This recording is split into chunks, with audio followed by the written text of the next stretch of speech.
Здравствуйте, в эфире программа «Интервью дня». Культурный фонд имени Кужугета Шойгу объявил грант на создание первого тувинского мюзикла по мотивам народных сказок об Эскузоле. В настоящее время проходит первый этап гранта – это написание либретто. И сегодня у нас в гостях один из участников гранта – певец, блогер, общественный деятель Буян Сеткил. Здравствуйте. Здравствуйте. Скажите, пожалуйста, Буян, для наших телезрителей, что такое либретто? Либретто – это текст мюзикла или оперы, то есть спектакля, музыкального спектакля. Текст называется либретто. Проект очень интересный. Почему вы решили принять в нем участие? Вот как-то я сижу дома и читаю, что будет конкурс на написание либретто. И я так понял, что либретто будет на тувинском и на русском языке. И будет поставлена пьеса музыкальная на русском языке и будет по всей России поставлен на сцене. И я считаю, что это отличная возможность вот так популяризировать нашу культуру через тувинскую сказку. Там все будут наши традиции, то есть наши особенности. Наша культура будет представлена во всех регионах России. А вообще, чем зацепил вас образ Эскузола? Эскузол же у нас с детства такой герой, который с самых низов, он же кто? Он пастух, да, получается. Простой пастух, который каждый день трудится и летом, зной, зимой пасет стадо. И в итоге, в результате своего труда, смекалки, таланта достигает вершин. Это такая ролевая модель, пример для каждого из нас, что даже простой человек может достичь каких-то социальных высот.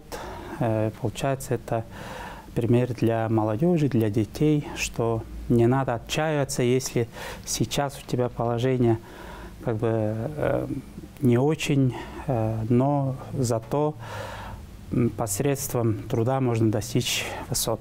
Многие телезрители с вашим творчеством музыкальным знакомы. Вообще в таком серьезном, скажем так, проекте у вас есть опыт принятия участия? В целом у меня процесс участия в конкурсах мне понятно, потому что я участвовал в музыкальных фестивалях, таких как «Уян Унер», это лирические песни, занимал там даже первое место по итогам голосования народного в интернете, СМС-голосования. Но в подобных конкурсах такого высокого уровня я участвую впервые. Как вы оцениваете свои шансы? Ну, есть уже какие-то наброски? Да, я написал, что интересно, на русском языке, потому что я пишу стихи, стихотворения на русском, так и на тувинском. И сначала на русском языке я написал. Потому что с детства меня родители приучали к чтению. С детства я даже украдкой читал. У меня родители ругали за то, что я слишком много читаю. И я написал сначала на русском, а потом уже на тувинском. А какие-то вот требования в этом проекте есть для участников?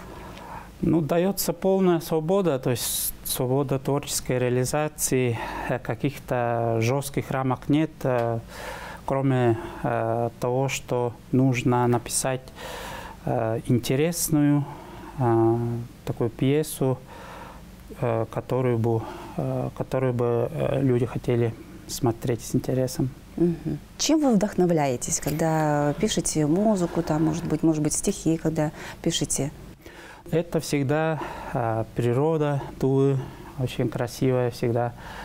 Истории людей, которые я читаю, может быть, в книжках, может быть, в интернете, или просто наблюдения из жизни, какие-то судьбы людей. И это очень мне дает много пищи для размышления на основе этих историй, на основе красоты природы и прочитанных книг, Основа – это тувинская литература всегда. Я много читал классиков тувинской литературы: Степана Агвановича Сарыола, Салима Сазыгача Сюрюмола, Антона Уержа. И все это в голове создает такой плавильный котел для творческих мыслей. Ну, в русском языке как бы проще, мне кажется, там окончание, но тувинский слог сложнее. Да. На русском языке рифма называется, окончание рифмуется, а на тувинском аллитерация. Аллитерация – это начальные буквы должны быть похожими. Но интересно то, что я пишу и рифмами, и аллитерациями. И еще третий вид – это аллитерации и рифмы вместе, потому что первые слова похожи и последние тоже похожи. Мне это нравится вот в трех стилях работать. А вот либретто, вы уже полностью его, скажем так, в своей голове прокрутили? Или еще какие-то впереди у вас есть какие-то работы, мысли, чтобы как-то дополнить? Или все-таки уже все, окончательный вариант есть? Нет, есть первый вариант рабочий. Там интересно то, что я закончил историю, но я думаю, что надо дорабатывать. Там есть философские вопросы.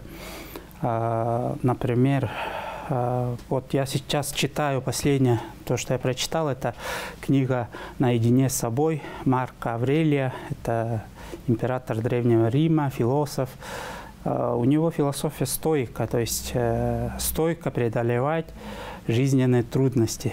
Вот. На основе этого я, когда это прочитал, посмотрел, что мое либретто немножко такое, там Эскузол, да, борется с гнетом Каратыхана, и плюс есть Дангана, золотая принцесса, за сердце, которое он борется. И в этих трудностях нужно добавить еще больше мотивации, чтобы этот мюзикл, эта пьеса была на мотивации, чтобы люди посмотрели после спектакля, когда люди выходили из театра, они были воодушевлены и были полны сил жить дальше на основе примера Эскузола. Так я думаю. Вообще, какие у вас ожидания от проекта? Что вы хотите получить, скажем так? Кроме, может быть, призов, подарков. Да, всегда же в жизни все 50 на 50, то есть все зависит, конечно, от наших усилий, работы, но воля случая, воля Бога тоже есть. Так что, конечно, я надеюсь на победу, но если даже мой проект не пройдет, я думаю, что все-таки поставлю свою версию, потому что я сам продюсер, тоже 17 лет уже занимаюсь творчеством на большой сцене, то думаю, что хоть отрывок, да и поставим. А вот образ Эскузола в современном мире, с кем бы вы сравнили? Это каждый человек, каждый простой человек, который добился каких-то успехов в жизни, это собирательный образ. Это не... собирательный. Да, потому что Эскузол переводится как «сирота», да, но это не буквально, нужно понимать. То есть Эскузол – это простой человек, которому ничего не светит, так сказать, да, но посредством учебы, работы он достигает вершин в бизнесе, в трудовой карьере, в творческой карьере. Это все мы, которые стараются достичь успеха. Да. У вас достаточно сильные соперники. Как вы считаете, чем вы можете удивить зрителя, который посмотрит уже готовый вариант мюзикла? Сколько у вас вообще соперников? Давайте начнем с этого. Я так посчитал, где-то человек 10. И они все уважаемые люди, заслуженные артисты, заслуженные народные писатели, сотрудники таких театральных сцен и так далее. Но мое преимущество в том, что я работаю с молодежью, с молодежной аудиторией, более такой отзывчивой, который всегда сидит в интернете, моментально реагирует и так далее. И я очень остро чувствую настроение молодежи. Вот мое преимущество. Но, конечно же, у них тоже очень много преимуществ, потому что они ближе, чем я, находятся вот именно к театру, к такой серьезной музыкальной, творческой работе. При создании вашего либретто с кем-нибудь советуетесь, может быть, обращаетесь за помощью? Есть ли такие люди? Да, на самом деле нас не часто, но собирают в Министерстве культуры, нам дают какие-то пожелания, подсказки. Вот недавно Министерство культуры Виктор Сергеевич Чижит нам организовал такой урок от музыковеда, который объясняет, что такое там спектакль, мюзикл, как сочиняются вот такие большие музыкальные произведения на 2 часа, 3 часа. Потому что написать песню на 3 минуты – это одно, да? Да, одно. А написать 3-часовое произведение – это очень сложно. И мы благодарим Министерство культуры Республики за помощь и содействие в этой работе. И, пользуясь случаем, тоже благодарю фонд Кужугета Шойгу, что для тувинского народа такое большое счастье поставить большой мюзикл о нашей культуре, чтобы этот спектакль смотрели и в Москве, и в Владивостоке, и во всех городах России, и чтобы эта пьеса стала популярной, классической, чтобы оперные певцы там во всем мире исполняли вот этот спектакль. Мне кажется, вот такой образ у меня в голове. Буян, расскажите немножко о себе.